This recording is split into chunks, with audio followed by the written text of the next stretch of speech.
এবিটির test পেপারের 511 নম্বর পেজের সমগ্র এমসিকিউগুলো এই ভিডিওর মাধ্যমে সমাধান করছি। বিকল্প ভিত্তিক যে 14টা প্রশ্ন পড়ে সেখান থেকে দেখো। ফার্স্টে 1 নম্বরে বলছে, যে প্রক্রিয়ায় ক্ষয়, বহন ও সঞ্চয়ের মধ্যে ভূমিরূপের সামঞ্জস্য তৈরি করে তাকে বলবে তোমরা পর্যায়ন। খ অপশানে দেওয়া রয়েছে পর্যায়ন। 2, পাখির পায়ের মতো যে বদ্বীপ সেটা হচ্ছে মিসিসিপি, মিসৌরি নদী মোহনার বদ্বীপ হচ্ছে পাখির পায়ের মতো, দেখো দেওয়া আছে তোমার খ অপশানে।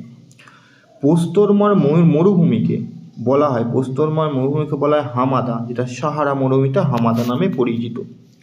4, একটি সামরিক বায়ুর উদাহরণ নাম। সামরিক বায়ু এখানে হচ্ছে তোমার মৌসুমী বায়ু। লু একটি সাময়িক, লু একটি স্থানীয় বায়ু, মেরু বায়ু নিয়ত বায়ু, পশ্চিম বায়ু হচ্ছে নিয়ত বায়ু। তাহলে সাময়িক বায়ুর উদাহরণ হচ্ছে তোমার কোনটা? মৌসুমী বায়ু। বায়ুর আর্দ্রতা মাপক যন্ত্রের নাম হচ্ছে, প্রথমেই দেওয়া আছে ক অপশানে করবে, হাইগ্রোমিটার। 6 নম্বরটা, একটি উষ্ণ স্রোতের নাম লেখো। এখানে ল্যাব্রাডর শীতল স্রোত, ক্যানারি শীতল স্রোত, বেরিং ও শীতল স্রোত। তাহলে পড়ে রইল কোনটা? উপসাগরীয় স্রোত, উষ্ণ স্রোত। 7, ব্ল্যাকফুট রোগ হয় কিসের জন্য? আর্সেনিক। আর্সেনিক কোথাও অপশান দিয়েছে দেখো, খ অপশানে। ভারতের প্রাচীন ভঙ্গিল পর্বত কোনটি? ভারতের প্রাচীন ভঙ্গিল পর্বত হচ্ছে তোমার আরাবল্লী। 9, ভারতের প্রথম বহুমুখী নদী পরিকল্পনা ডিভিসি দামোদর ভ্যালি পরিকল্পনা। এই যে দেওয়া আছে দেখো, দামোদর উপত্যকা পরিকল্পনা, যেটা খ অপশানে দেওয়া রয়েছে। ভারতে বেশিরভাগ বৃষ্টিপাত হয় কোন ধরনের? ভালো একটা প্রশ্ন, তোমরা করে দেবে। শৈলক্ষে বৃষ্টিপাত হচ্ছে ভারতের প্রধান বৃষ্টিপাত। তারপরে তোমার চলো 11 দেখি, ভারতের সরলবর্গীয় বনভূমি দেখা যায়। সরলবর্গীয় বনভূমি পার্বত্য এলাকা, তাহলে গাঙ্গেয় বদ্বীপ অঞ্চল হবে না, মালভূমি অঞ্চলও হবে না, তাহলে হিমালয় পার্বত্য অঞ্চল দেওয়া আছে দেখো। আর উপকূলবর্তী অঞ্চল তো ম্যানগ্রোভ দেখা যায়, হবে না, তাহলে গ অপশান থেকে করছো তোমরা। ভারতের ধান উৎপাদনে প্রথম স্থানাধিকারী রাজ্য আমাদের রাজ্যের নাম পশ্চিমবঙ্গ হচ্ছে ধান উৎপাদনে প্রথম স্থানাধিকারী রাজ্য।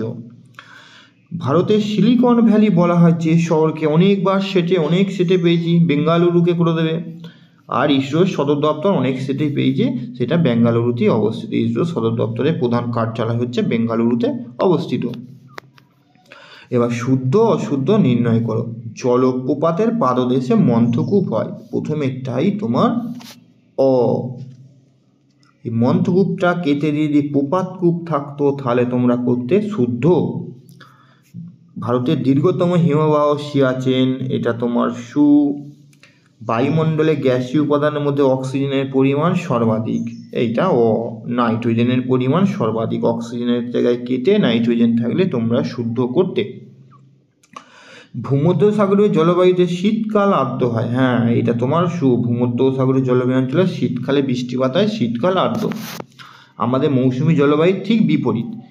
5, ভারতে রাজ্য পুনর্গঠনের মূল ভিত্তি ভূপ্রকৃতিগত সাদৃশ্য, এটা অ। এই ভূপ্রকৃতির জায়গায় যদি ভাষা থাকতো, এটাকে যদি ভাষা থাকতো তাহলে তোমার শুদ্ধ হতো। ল্যাটেরাইট মাটিতে তুলা চাষ ভালো হয়, এটাও অ।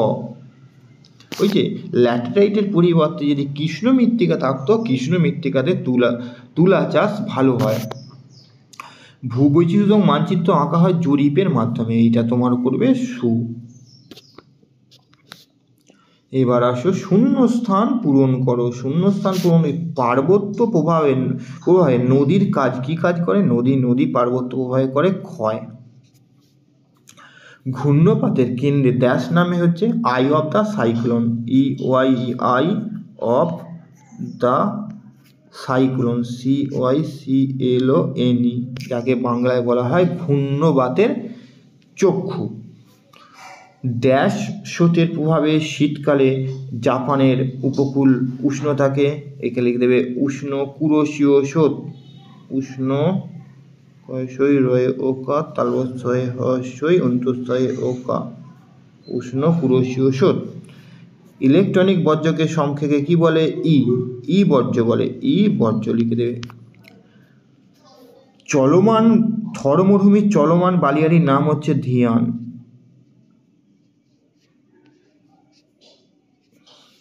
দেশকে গোলাপি শহর, এটা হচ্ছে জয়পুর।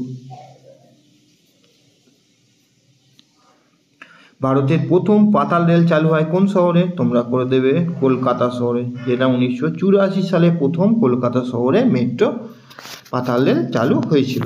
হিমবাহ বাহিত ক্ষয়জাত পদার্থগুলোকে কি বলা হয়? Boulder clay. বয়ে ওকা, লয়ে টয়ে আকা, র কয়ে লয়ে একা, বোল্ডার ক্লে। আল্পস পর্বতের উপর দিয়ে যে উষ্ণ বায়ু প্রবাহিত হয় তার নাম আমরা সবাই জানি ফন। স্যানিটারি ল্যান্ডফিল থেকে কোন গ্যাস উৎপন্ন হয়? স্যানিটারি ল্যান্ডফিল থেকে উৎপন্ন হয় মিথেন। ময় হর্ষই থয় একা দন্ত ন। গঙ্গা নদীর কোন প্রবাহে দূষণ সর্বাধিক? এটা হবে মধ্য প্রবাহে। 5টা লাক্ষা ও মিনিকয় কি ধরনের দ্বীপ? প্রবাল দ্বীপ। পৈরখোলা বয়াকার ল, প্রবাল দ্বীপ করে দিচ্ছ। মৃত্তিকা ক্ষয়ের দুটি প্রাকৃতিক কারণ, একটা লিখে দেবে প্রবাহমান জলধারা, আর একটা লিখে দেবে বৃষ্টিপাত, আর একটা বায়ুপ্রবাহ। পশ্চিমবঙ্গের হলদিয়া মূলত কোন শিল্পের জন্য? পেট্রো রসায়ন। ভারতের কোন রাজ্যের সাক্ষরতার হার সব থেকে বেশি? কেরালা। কেরালা। এবার বাম দিক ডান দিকের মধ্যে মিলিয়ে লেখো। বাম দিক গঙ্গোত্রী, গঙ্গোত্রী হচ্ছে কুমায়ুন হিমালয়। আদি তোমার লক্ষ্য করেছে রাজস্থান। পাইন হচ্ছে সরলবর্গীয় অরণ্য। আর রকেট উৎপাদনের সংস্থা হচ্ছে তোমার কোথায়? ইসরো। 2 নম্বরগুলো কি দিয়েছে একবার তোমরা দেখবে, 3 নম্বরগুলো, 5 নম্বরগুলো, আর সর্বশেষে আছে তোমাদের ম্যাপ পয়েন্টিংগুলো একবার তোমরা দেখে নেবে।